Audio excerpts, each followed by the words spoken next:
The lantern light flickered across the dusty barn floor when Owen Zimmerman heard something that made his hand freeze on the saddle he was oiling.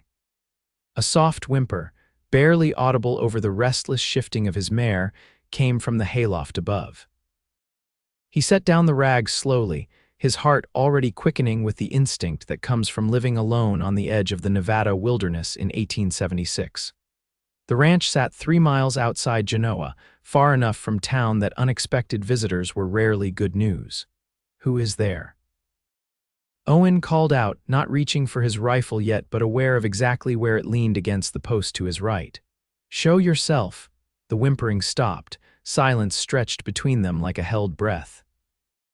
Then came a rustling, deliberate this time, and a figure emerged from the shadows of the loft. Even in the dim light, Owen could see the white of her dress, the elaborate lace and silk that caught what little illumination the lantern provided.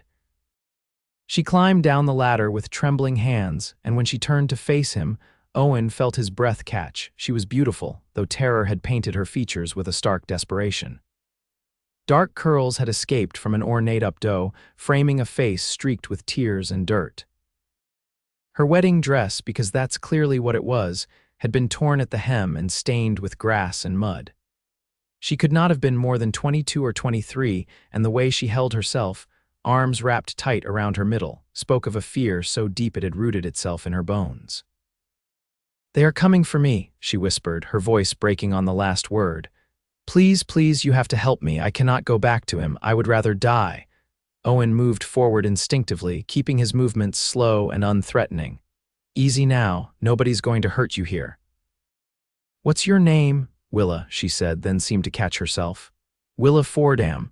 I was supposed to marry Gerald Stockton today, this afternoon, but I could not do it."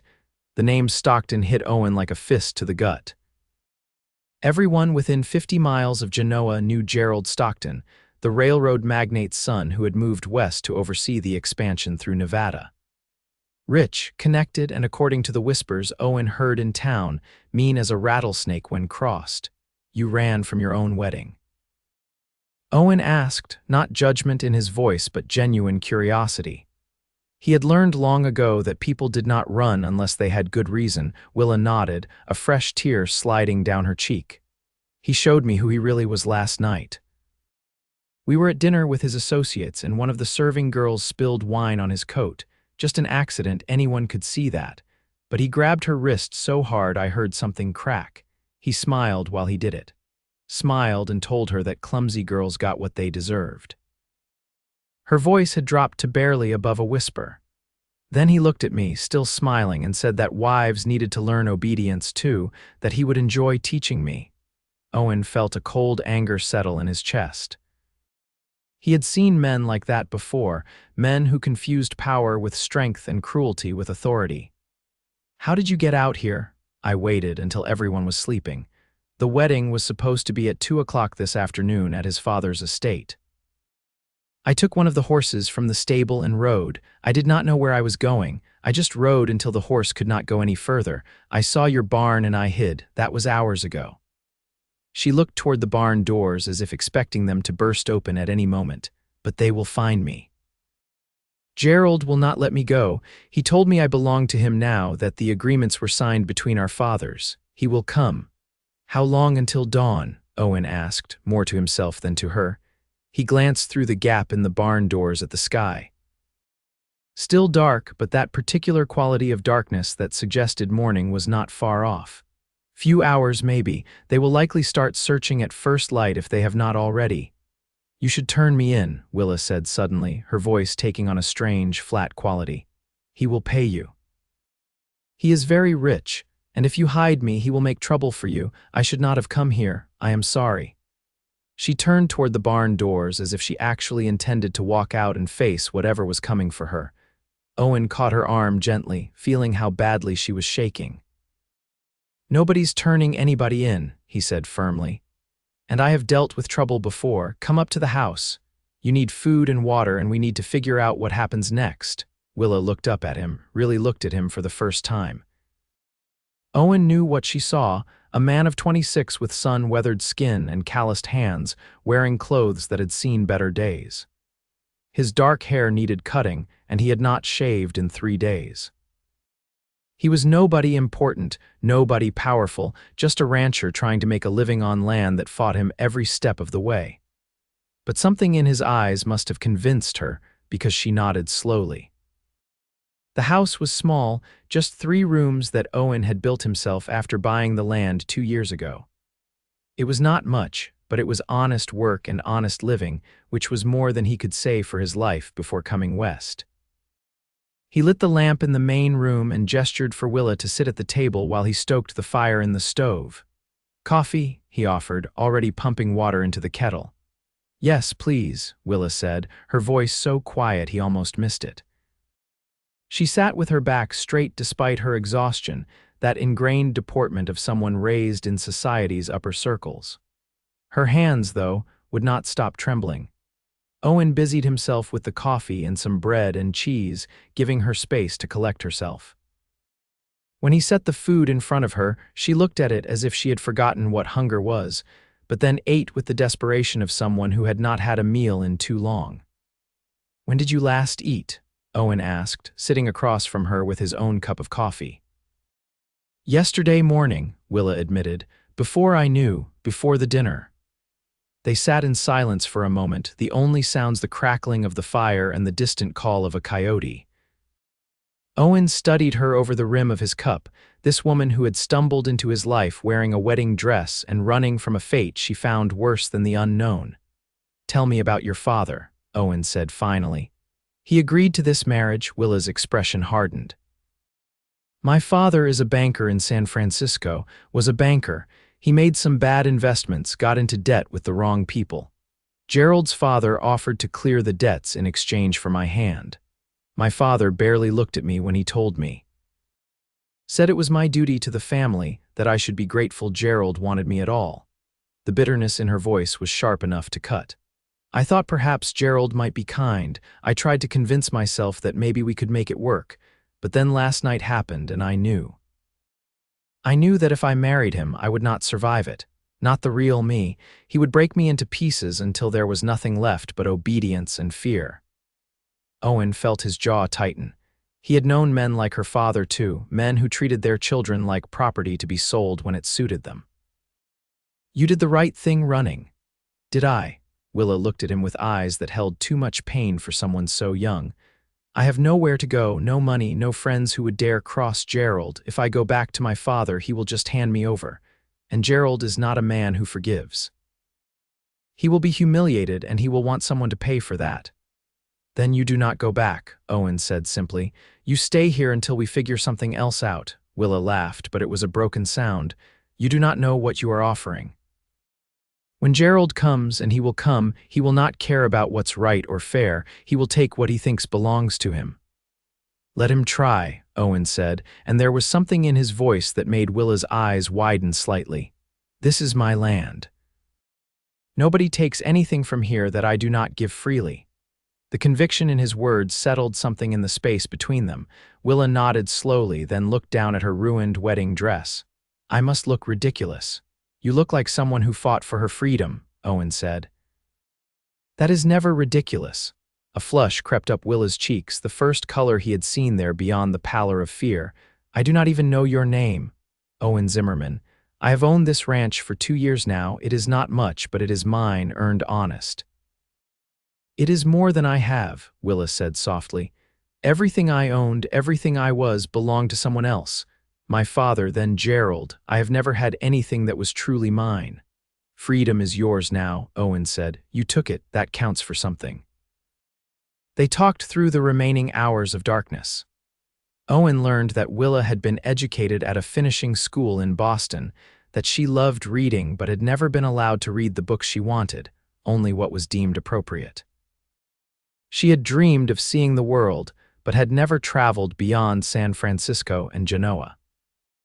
She had opinions about everything from railroad expansion to women's suffrage, opinions she had learned to keep quiet because unmarried women who spoke too boldly about such things were considered unmarriageable. Owen told her about growing up on a farm in Missouri, about losing his parents to fever when he was 18, about the years he had spent working as a ranch hand and saving every penny until he could afford his own piece of land. He told her about the isolation and the hard work, but also about the satisfaction of building something with his own hands, of answering to nobody but himself. Dawn broke slowly, painting the sky in shades of pink and gold. Owen stood and looked out the window, his body tense with anticipation. "They will come today," he said. "I want you to stay in the house. If shooting starts, there is a root cellar. The door is hidden under the rug by the stove." "You would really fight for me?" Willa asked, standing beside him. "You do not even know me." Owen looked down at her, at this woman who had crashed into his life in the darkest part of night. "I know enough. I know you are brave enough to run, brave enough to choose the unknown over a life of cruelty. That is all I need to know." Something shifted in Willa's expression, a softening that made her look younger and more vulnerable. "Thank you," she whispered. They did not have to wait long. Around mid-morning, Owen spotted the dust cloud on the horizon, multiple riders coming fast.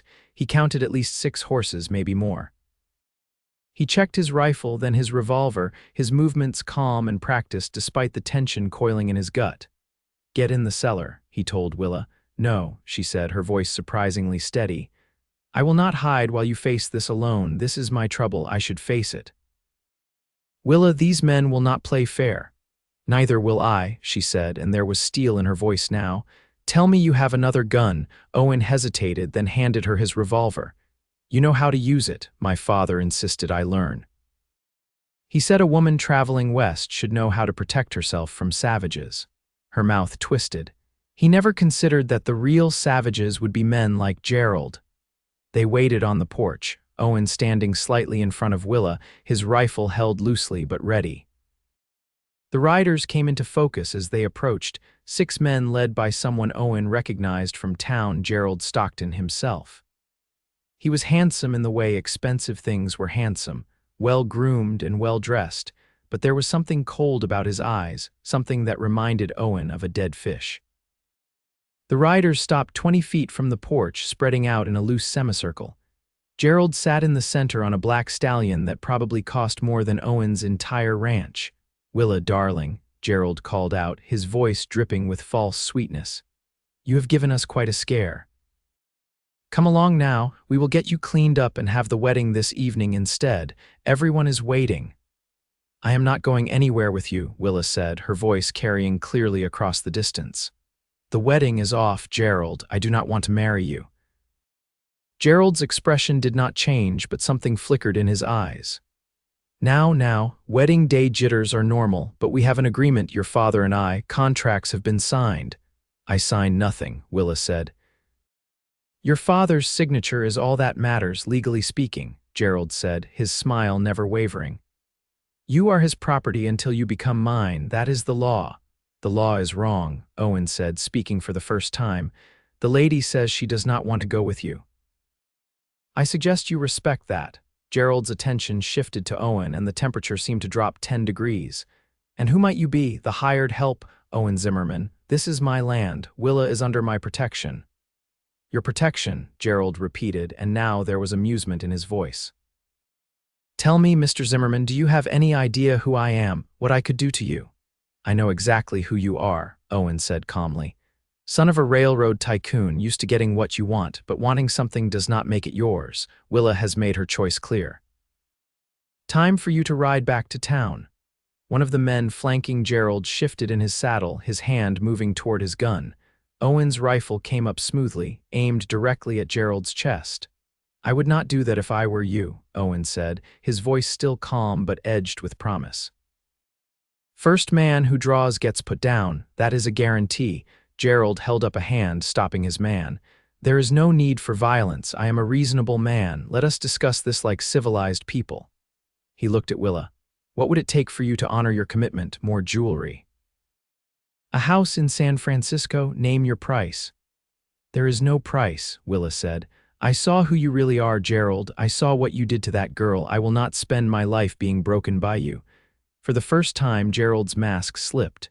Anger flashed across his face, raw and ugly. "That girl was clumsy. She needed to learn respect, just as you apparently need to learn what happens when you humiliate me in front of the entire territory. Is that a threat? Owen asked. It is a fact, Gerald said. I have resources you cannot imagine. I can make life very difficult for you, Mr. Zimmerman. I can have your land taken. I can ensure you never sell a head of cattle in this territory. I can make you wish you had never interfered in matters that do not concern you. Willa's safety concerns me, Owen said. Now you have worn out your welcome. Get off my property. Gerald stared at Owen for a long moment, and Owen could see him calculating, weighing his options. Finally, Gerald smiled again, and it was the most frightening expression Owen had seen. Very well, we will go, but understand this, Willa. Your father's debts remain. Without our marriage, he will lose everything. His home, his reputation, possibly his freedom. Men who cannot pay their debts often end up in very unfortunate situations. Can you live with that? Willa's hand tightened on the revolver, but her voice did not waver. My father made his choices. I am making mine. If he cared about me at all, he would not have sold me like livestock. So be it, Gerald said. He pulled on his reins, turning his horse. Come, gentlemen, it seems the lady needs more time to consider her position. I am sure she will see reason soon enough. They rode away, but Owen kept his rifle up until they disappeared over the horizon. Only then did he lower the weapon, his shoulders releasing tension he had not realized he was carrying. Willa let out a shaking breath beside him, the revolver trembling in her hands. Owen gently took it from her. You did well, he said. He will not stop, Willa said, and now the fear was back in her voice. He meant what he said. He will find a way to make us both pay. Then we will deal with it when it comes, Owen said. He guided her back inside, away from the exposure of the porch.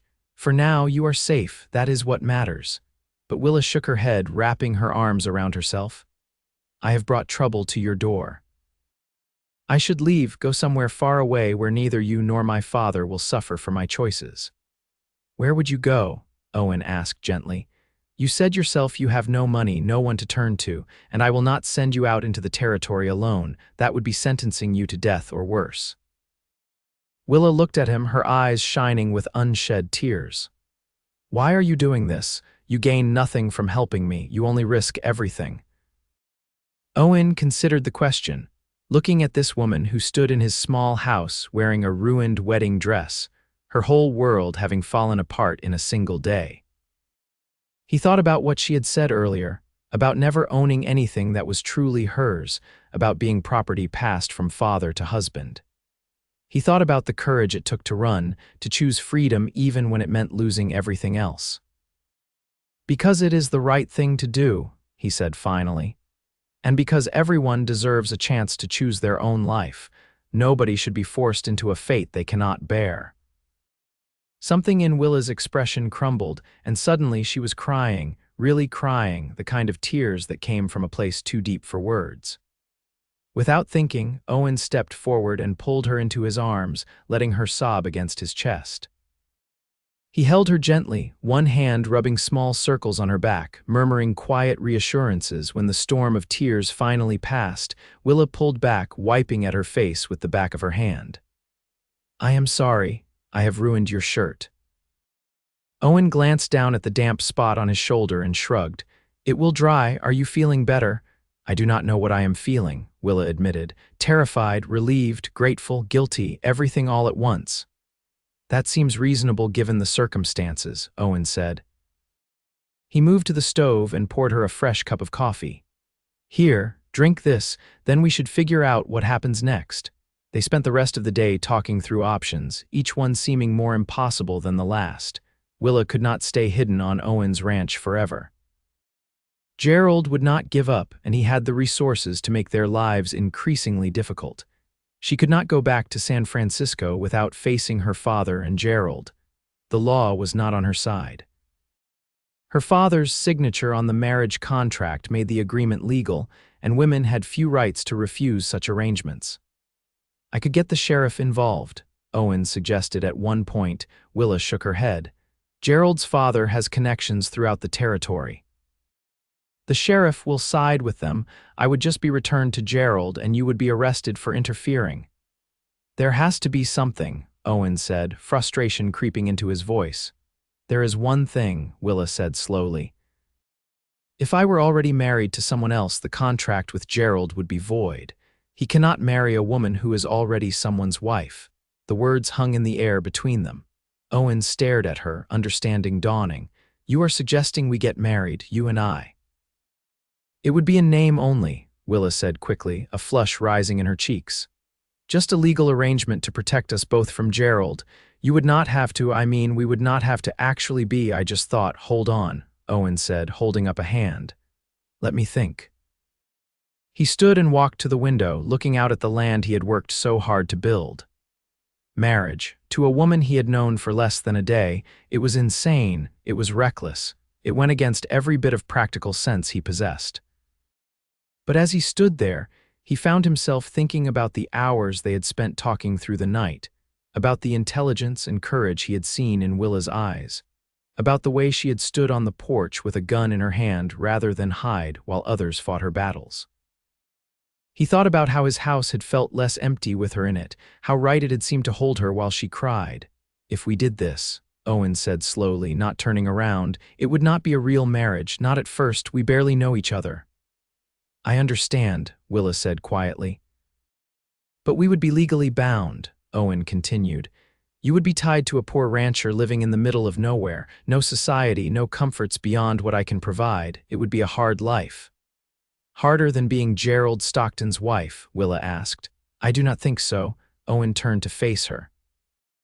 And what happens later, if you change your mind, if you decide you want out? Then we figure that out when it comes, Willa said. But right now, this seems like the only option that keeps us both safe and free. Owen studied her face, seeing the hope and fear warring there. You are sure about this? I am sure I would rather marry a good man who offers me a choice than a cruel one who would take everything from me, Willa said. Beyond that, I am not sure of anything anymore. All right, Owen said, the words feeling momentous as they left his mouth. All right. We will do it, but we do it properly. I will not have anyone claiming it is not legitimate. The next morning, they rode into Genoa together, Willa wearing one of Owen's spare shirts and a pair of pants cinched tight with rope. Her wedding dress had been stuffed in a sack and would later be burned. The town was small, just a handful of buildings clustered around a main street, but it had everything they needed, including a judge. Judge Harrison was a gruff man in his 50s who had seen enough of life to know better than to ask too many questions. He listened to their request, looked at Owen, looked at Willa, then shrugged. You both of age? He asked. Yes, sir, they answered together. Either of you already married to someone else? No, sir. You are doing this of your own free will, miss. Willa looked him straight in the eye. More free than I have ever been, Your Honor.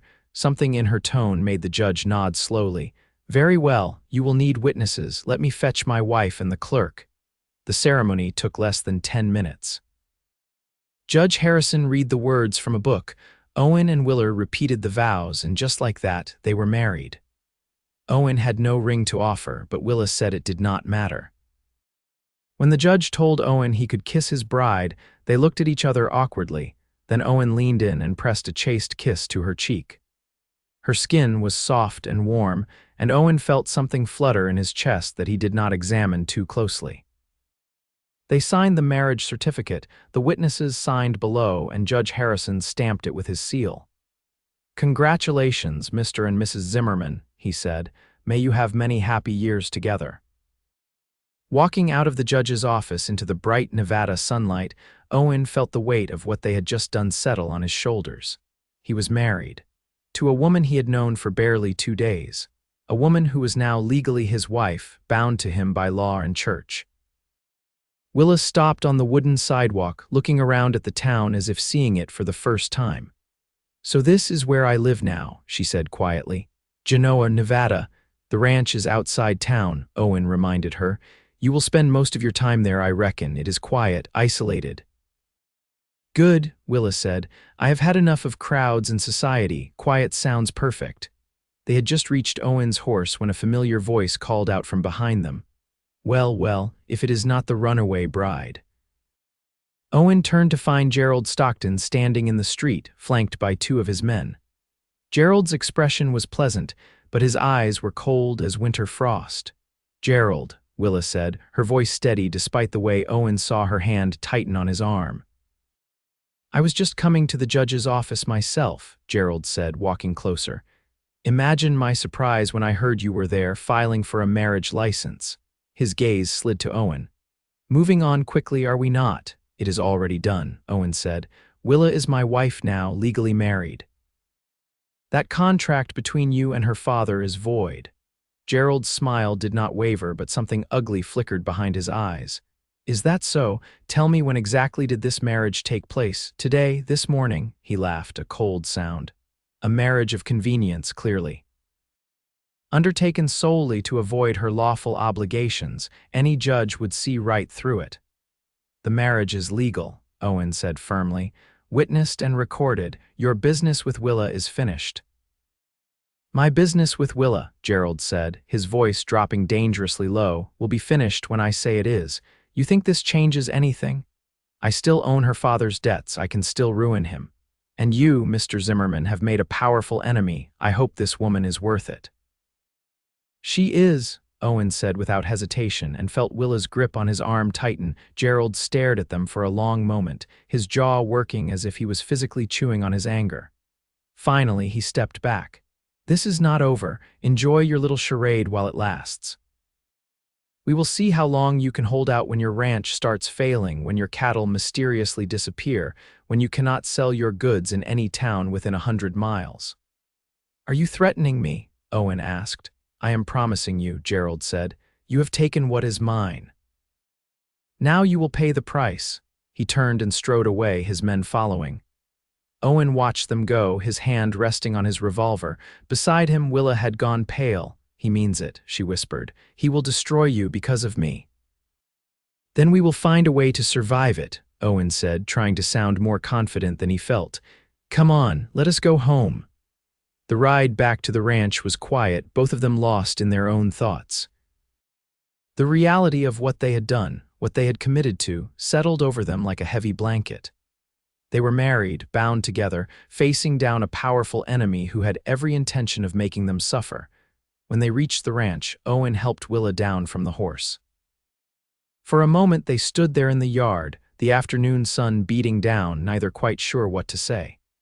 "I will sleep in the barn," Owen said finally. "You can have the bed in the house. We will maintain separate spaces until we figure out what this marriage actually is." Willa nodded, relief evident on her face. "Thank you for everything, for marrying me, for protecting me, for not expecting anything in return." "We are partners now," Owen said. "Partners protect each other. That is how this will work." Over the following weeks, they fell into a routine. Owen worked the ranch during the day while Willa took over the housekeeping, cooking meals and mending clothes, and tending the small vegetable garden behind the house. They ate together each evening, talking about their days, slowly learning each other's rhythms and habits. Owen continued sleeping in the barn despite Willa's protests that it was his house and he should have the bed. But something about the arrangement felt safer, gave them both space to breathe and adjust to this strange new reality. Gerald made good on his threats. When Owen tried to sell cattle in Genoa, he found the buyers suddenly unwilling to deal with him. When he went to buy supplies, the prices had mysteriously increased. Word spread that anyone who did business with Owen Zimmerman would face consequences. The isolation that had once seemed like freedom began to feel more like a noose tightening around his neck, but Willa proved to be more resourceful than either of them expected. She suggested they drive the cattle to other towns, farther away where Gerald's influence was weaker. She helped with the ranch work, learning to handle horses and mend fences despite never having done manual labor before. At night, she read to Owen from the books she had managed to salvage from her old life, filling the small house with stories of far-off places and grand adventures. Slowly, almost without Owen realizing it was happening, the marriage that had started as a legal convenience began to feel like something more. He found himself looking forward to the evenings when Willa would sit across from him at the table, her face animated as she talked about some idea she had or some observation about life on the ranch. He noticed the way she hummed while she cooked, the way she had started wearing her hair down around the house, the way she laughed more easily as the weeks passed. One evening, about 2 months after their hasty wedding, Owen came in from the barn to find Willa standing by the window, her arms wrapped around herself in a way that reminded him of that first night when she had been so afraid. "What is wrong?" he asked, setting down his hat. "I got a letter today," she said, her voice small. "From my father's lawyer. My father is dead, Owen. He took his own life rather than face his creditors. The letter says I am not welcome at the funeral. Gerald made sure of that, apparently. Told everyone I abandoned my family when they needed me most." Owen crossed the room and pulled her into his arms without thinking, the gesture as natural as breathing now. Willa buried her face against his chest and cried, and Owen held her, his heart aching for her loss despite knowing her father had been a poor parent. "I am so sorry," he murmured into her hair. "I am so sorry, Willa. I know he was not a good father," she said through her tears. "I know he cared more about money and status than he ever cared about me, but he was still my father, and now he is gone, and I will never have a chance to talk to him, to ask him why I was not worth more to him than a debt." "You are worth everything," Owen said fiercely. "Never doubt that. Your father's failures were his own, not yours." Willa pulled back to look at him, her eyes red from crying. "How did I get so lucky to find you, a good man, an honest man, in the middle of running for my life?" "I am not sure luck had much to do with it," Owen said, reaching up to wipe a tear from her cheek. "But I am grateful you found my barn that night. I cannot imagine my life without you in it now." Something shifted in Willa's expression, a softening that made Owen's breath catch. "I feel the same way," she whispered. "This marriage might have started as a convenience, but it has become something else. At least for me. I love you, Owen. I think I have been falling in love with you since that first morning when you stood on the porch and faced down Gerald without hesitation." Owen felt his heart stutter in his chest. "I love you too," he said, the words feeling right and true. "I have been afraid to say it, afraid you would think I was trying to take advantage of the situation. But I do, Willa, I love you." When he kissed her this time, it was not a chaste peck on the cheek, but a real kiss, soft and sweet and full of promise. Willa melted against him, her arms coming up to wrap around his neck. When they finally broke apart, both breathing hard, Owen rested his forehead against hers. "I should probably move back into the house now," he said with a slight smile. Willa laughed, the sound bright and genuine despite her earlier tears. "I think that would be appropriate, yes." That night, Owen slept in his own bed for the first time in 2 months, with Willa curled against his side, her head on his chest. It felt more right than anything had in his entire life. They made love slowly and tenderly, learning each other in this new way, and afterward Willa traced patterns on his chest with her fingertips. "Thank you," she whispered. "For what? For giving me a life worth living, for showing me what it means to be loved rather than owned, for being you." Owen kissed the top of her head. "Thank you for trusting me, for staying, for choosing this life even though it is hard." "It is not hard," Willa said. "Being with you is the easiest thing I have ever done." But their peace was not to last. 3 days later, Owen rode out to check on his cattle in the north pasture and found half of them dead, poisoned by water from the creek that ran through his property. The message was clear. Gerald had not forgotten, and he was not done making them pay. Owen rode back to the house to find Willa waiting on the porch, her face anxious. When she saw his expression, she knew immediately that something was wrong. "He poisoned the creek," Owen said flatly. "Half my herd is dead. Without those cattle, we cannot make it through winter. We are ruined." Willa went pale but straightened her shoulders. "Then we will find another way. We always find another way." "There is no other way," Owen said, his voice rough with frustration and anger. "Gerald has won. He has been patient, methodical, and he has finally gotten what he wanted." "He has destroyed me." "No," Willa said fiercely, "he is not. We are still here, still together. That is what he cannot destroy." "What good is being together if we starve?" Owen asked bitterly. "I should never have married you. I should have let you run, find someone else who could actually protect you instead of dragging you down with me." The moment the words left his mouth, Owen regretted them. Willa looked as if he had slapped her. "Is that really what you think, that I would have been better off alone? Or do you just wish you had never gotten involved with someone as cursed as me?" "Willa, I did not mean—" "Yes, you did," she said, her voice breaking. "You are right. I have brought nothing but trouble. I should go. Maybe if I leave, Gerald will stop punishing you for my mistakes." She turned to go into the house, but Owen caught her arm. "Do not. Please, I am sorry. I was angry and I spoke without thinking. I do not wish you had never come here. I do not wish I had never married you. You are the best thing that ever happened to me, and I will figure this out, I promise." Willa looked at him for a long moment, searching his face. Whatever she saw there must have satisfied her because she nodded slowly. "We will figure it out together. That is what marriage means, does it not? Facing problems together." That night, as they lay in bed, Willa turned to Owen with a thoughtful expression. "What if we left, sold the ranch, took whatever money we could get, and went somewhere Gerald cannot reach us?" "This ranch is all I have," Owen said, "all I have worked for. And even if I wanted to sell, who would buy it? Everyone knows it is cursed by Gerald's vendetta." "Then we take the fight to him," Willa said, a new determination in her voice. "We stop hiding and reacting. We make him answer for what he has done." "How?" Owen asked. "He has money, influence, connections. We have nothing but determination." "We have the truth," Willa said, "and sometimes that is enough."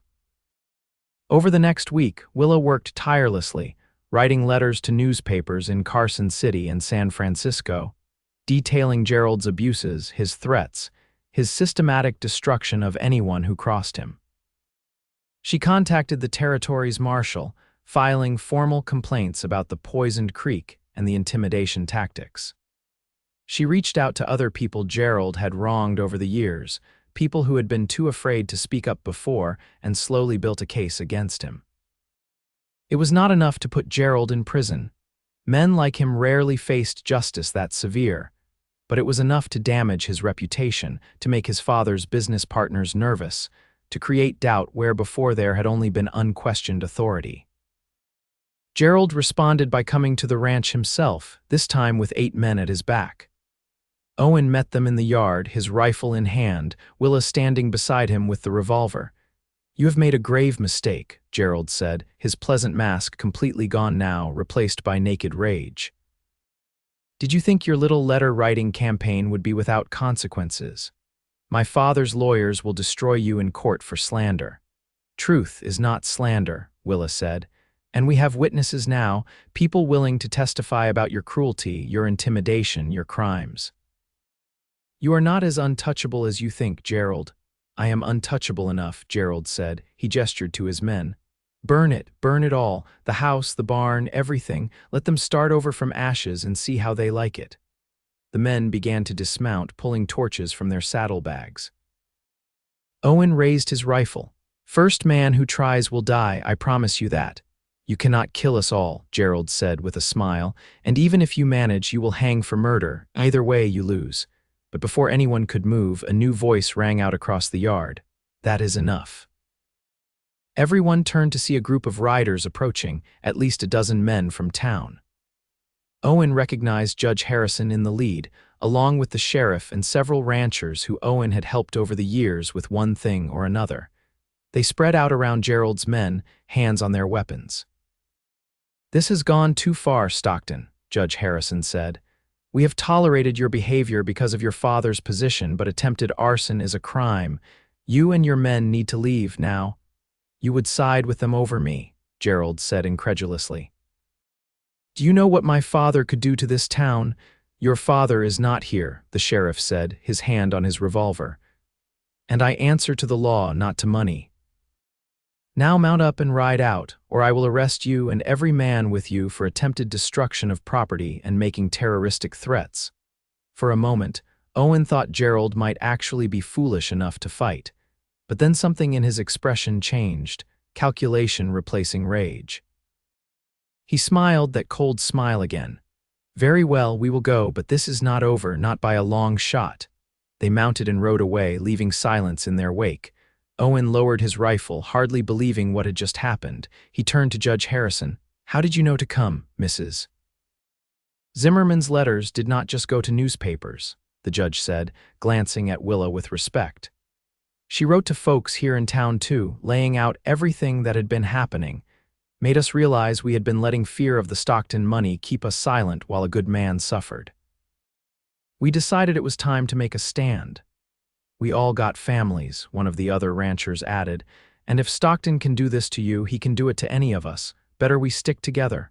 Willa stepped forward. Thank you, all of you. You have saved our lives today. You saved your own lives, Judge Harrison said, by having the courage to speak up when it would have been easier to stay silent. That took guts, Mrs. Zimmerman. After the men left, promising to keep watch and make sure Gerald did not return, Owen and Willa stood alone in their yard. The sun was setting, painting everything in shades of gold and orange. Owen pulled Willa close, feeling the fear and adrenaline of the confrontation slowly drain away. You did this, he said softly. You brought them here, you saved us. We saved each other, Willa corrected. That is what we do. The next few months were easier. With the community's support, Owen was able to rebuild his herd and repair the damage Gerald had done. Gerald himself disappeared, returning to San Francisco after his father finally heard about his behavior and, more importantly, how it was affecting business relationships. Word came through Genoa that Gerald Sr. had shipped his son off to Europe for an extended stay, hoping the scandal would die down in his absence. Owen and Willa's marriage deepened and strengthened with each passing season. They learned each other's fears and dreams, supported each other through hard days, and celebrated together during good ones. The ranch prospered slowly but steadily, becoming a real home rather than just a piece of land. 2 years after that terrifying night when Willa first stumbled into Owen's barn, she gave him the news that changed everything again. I am pregnant, she said one evening over dinner, her voice a mixture of joy and nervousness. You are going to be a father. Owen felt his heart swell so much he thought it might burst. He stood and pulled Willa to her feet, kissing her deeply. A father, he repeated wonderingly. We are going to have a baby. Are you happy? Willa asked, searching his face. Happy does not begin to cover it, Owen said. I love you so much, Willa. I cannot believe how lucky I am that you chose my barn to hide in that night. It was not luck, Willa said, echoing his words from years ago. It was fate, it had to be, nothing else makes sense. Their son was born in the spring, a healthy boy with his mother's dark curls and his father's steady gaze.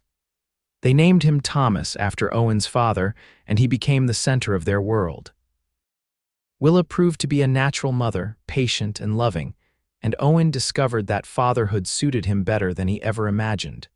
3 years later, a daughter joined them, a little girl they named Sarah, who had her mother's fierce spirit and her father's stubbornness. The little house that had once seemed so empty now rang with laughter and life. Gerald never returned to Nevada.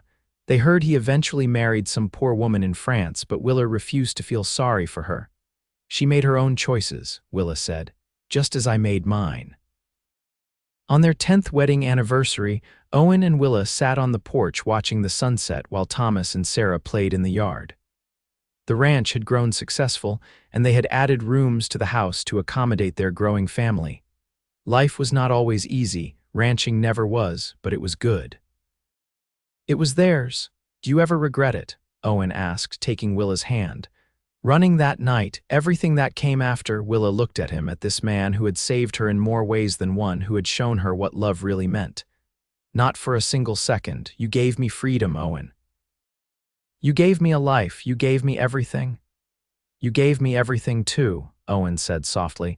Before you, I was just existing, going through the motions. You taught me what it means to really live. They sat together as the sun sank below the horizon, painting the Nevada sky in brilliant reds and purples. Inside the house, evidence of their life together filled every corner. The books Willa loved lined shelves Owen had built. Toys the children played with were scattered across the floor. Photographs hung on walls showing a family growing and thriving. Tell me the story again, Mama, Sarah called out, running up to the porch with Thomas trailing behind her.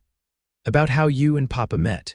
Willa smiled, pulling her daughter onto her lap while Thomas climbed up beside Owen. Well, it was a dark night, and I was very scared.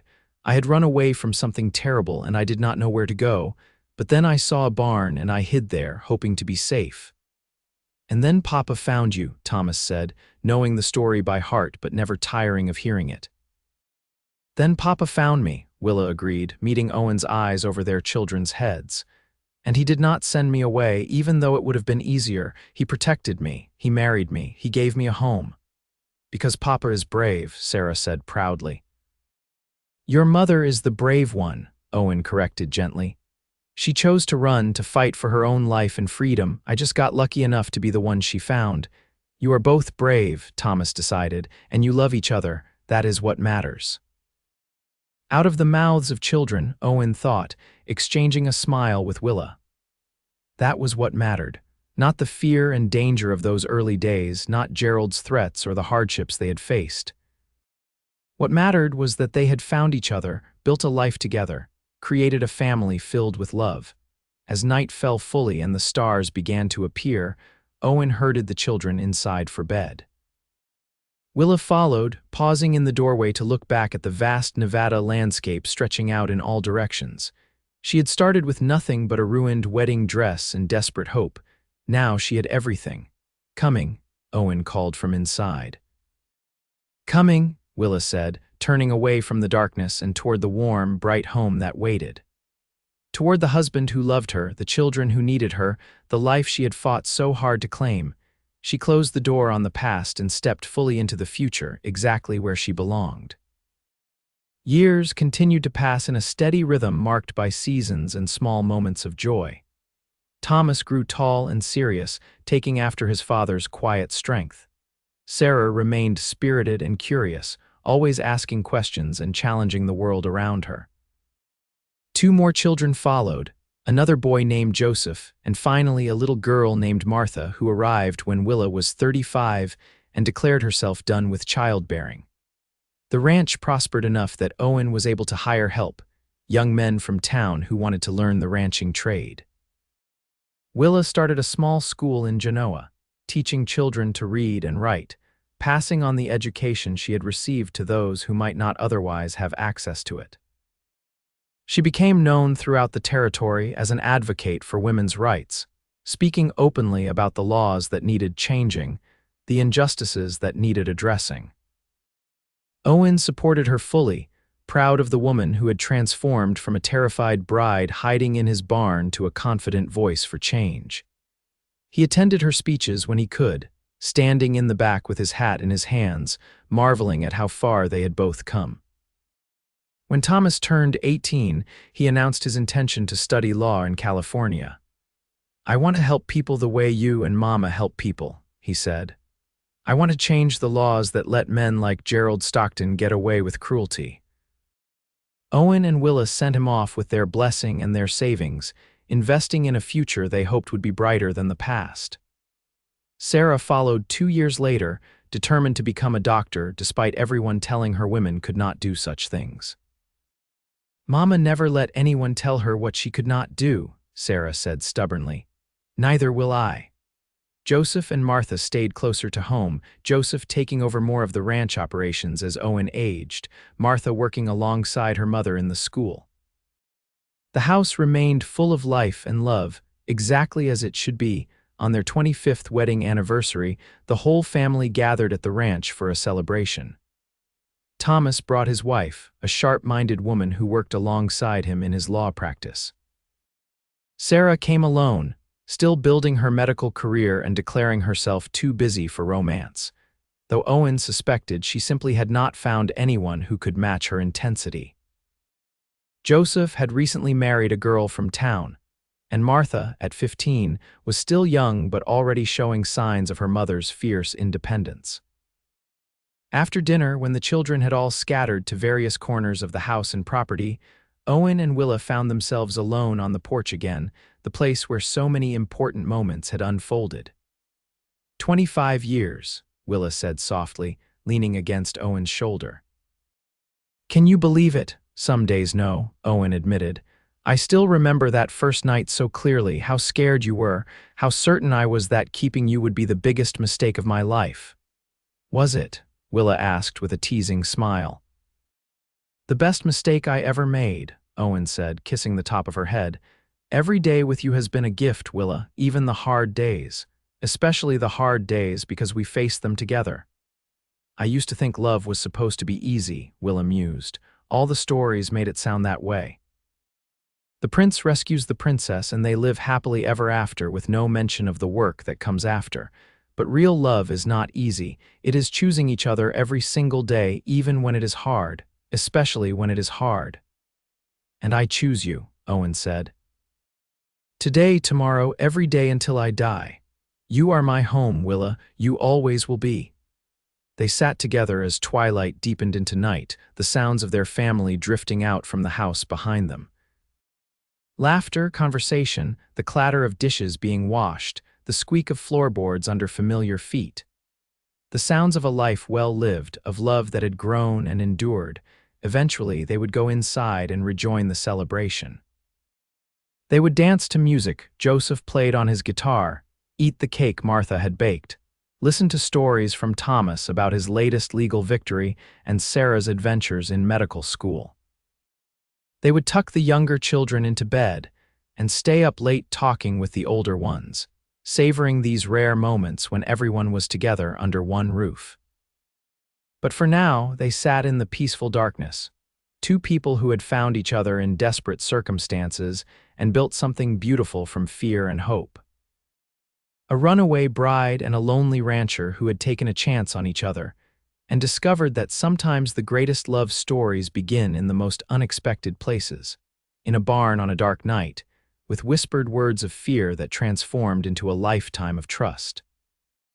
With a choice to help that became a choice to love, with vows spoken in desperation that deepened into commitment forged through years of partnership and devotion, this was their happily ever after, not perfect but real, not easy but worth every struggle. Not a fairy tale but something better, a true story of two people who saved each other and built a family, a legacy that would continue long after they were gone. And as stars filled the Nevada sky above them, Owen and Willa Zimmerman held each other close and counted their blessings, grateful beyond words for that fateful night when their lives had intersected and changed forever. The end came gently for them both many years later when they were old and gray and surrounded by children, grandchildren, and even a few great-grandchildren. Owen went first, passing peacefully in his sleep at 78, Willa holding his hand. She followed 6 months later, unable to bear being separated from the man who had been her partner, her protector, her greatest love for more than 50 years. They were buried side by side on a hill overlooking the ranch, under a sky as vast and endless as their love had been. Their children erected a simple stone that read, Owen and Willa Zimmerman. They chose each other. They chose love. They chose right. And in the little house below, now occupied by Joseph and his growing family, life continued. Children played in the yard where Thomas and Sarah once played. Meals were cooked in Willa's kitchen. Books lined the shelves Owen built. The story of the cowboy and the runaway bride became family legend, passed down through generations. A reminder that sometimes the greatest courage is found in the darkest moments. And sometimes love arrives exactly when and where you need it most, even if it is in a barn in the middle of the night, whispered by a trembling bride who forever changed one good man's life.